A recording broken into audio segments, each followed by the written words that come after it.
Good evening, everyone, and welcome back to Live Weather Impact right here on WCNC Plus. I'm meteorologist Brittany Van Voorhees, and we have a lot to talk about, folks. First things first, let's talk about how much rain we accumulated in the last 24 hours. With the rain event, of course, we had yesterday and early this morning, most areas across the Piedmont at least got about a half of an inch to a quarter of an inch. You can see 0.7 there in Charlotte. Parts of the mountains, though, Boone and Hickory got really lucky with over an inch there. Monroe getting right around a half of an inch. And again, you can see those totals were pretty significant, at least in terms of how much rain we have seen as of late, at least a half of an inch for most of the area.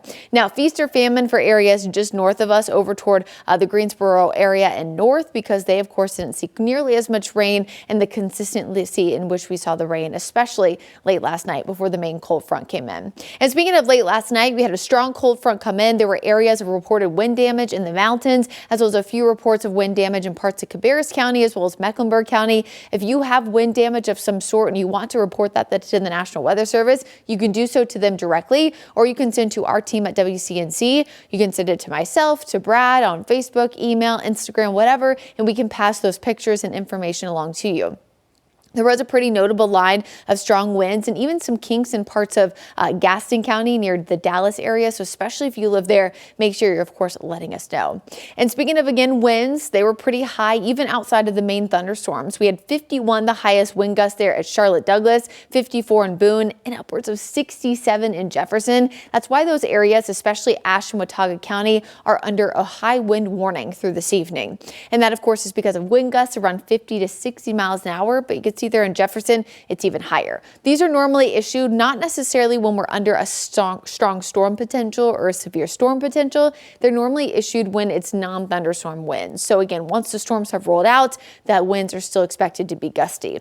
Now, areas in Avery County, we are also seeing high winds as well. They're under a wind advisory, which of course you can see from Beach and Sugar Mountain. They're taking advantage of the wind and, of course, of the cold weather and making some of their own snow. The reason why, of course, I mentioned that is because Beach Mountain, right on the edge there between Avery and Watauga counties. So here are those wind alerts I just mentioned. Again, that's through tonight. Sustained winds upwards of 30 miles an hour, gusts up to 60, which means that if you're seeing that again in parts of Boone, over toward Jefferson, Chestnut Hill, that means that areas higher at higher elevations, that is, could be even higher. So if it's 67 in Jefferson, that means 3,500 feet and above. It's certainly possible that you're at 70 miles per hour plus. Now in Charlotte, those winds are not quite as high. Right now we're gusting around 15 to 25 miles an hour. I would still watch out, especially if you had rain last night, for some branches, small limbs that could be down, but the inflatables probably not going to be blowing over as much as we have over the last few days.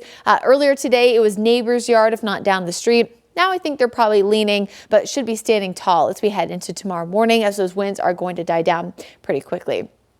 Here's a wide view here, satellite and radar. Things are very, very calm, not just here in the Charlotte area, but across most of the southeast. And we're really not expecting a lot of crazy weather here over the next few days. Probably the only thing of note is that we will see another slight drop in temperatures by early next week. But again, it's not putting us very, very cold. It's not even putting us to really near average for this time of year, which we'll get to that. We got plenty of time to talk about it. Here's a closer view again of satellite and radar. Things pretty calm. Temperatures overnight here in Charlotte, because of the calm conditions and the fact that winds will die down, will get you around 31 degrees. Now up in the mountains, it won't be quite as cool as they could be with this cold air coming in. They're in the upper 20s. And I said this during the regular newscast, and I always think it's interesting because here on Live Weather Impact, we have so much time to kind of explain things, but not as much time during the newscast. So when you have light winds, cold air allows to settle closer to the ground. This is called radiational cooling. And that's because when it's windy and the winds are mixing, temperatures can't cool off as much because the winds are essentially mixing the atmosphere consistently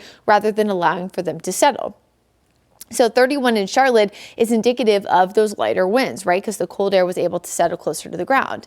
However, it's the opposite impact in the mountains because they're still dealing with gusty winds, which again mixes the air, and they're also still dealing with some clouds. So even though the temperatures are very, very close together, you would normally see a more significant contrast between places in Boone and Charlotte, especially after a big cold front. So again, you look at those numbers and you say, well, 27 is pretty close to 31. It certainly is. It's just that in a normal situation with radiational cooling in the mountains, they would be even chillier. So tomorrow afternoon, tons of sunshine, winds coming in out of the south and west helps pump in some of that warmth. We're at 59 in Charlotte, upper 40s in the mountains, about 5 degrees or so above average. Now this is when things start to get interesting. So tomorrow is going to be a little bit warmer than normal. We're about 10 degrees warmer than normal on Sunday. A brief cold front rolls through, no moisture expected, but another cool down for early next week. However, in the long range forecast, right, we're talking 6 days out, which is Christmas Day. Hopefully that doesn't stress you out. But yes, Christmas Day is 6 days from now. It is the 19th. We have a substantial amount of warmth that's coming, and it's not just us here in the Charlotte area. It's actually across most of the country. Look at the contiguous United States here. So this is not including Alaska and Hawaii. Just remember that. But everybody is expected to be above average.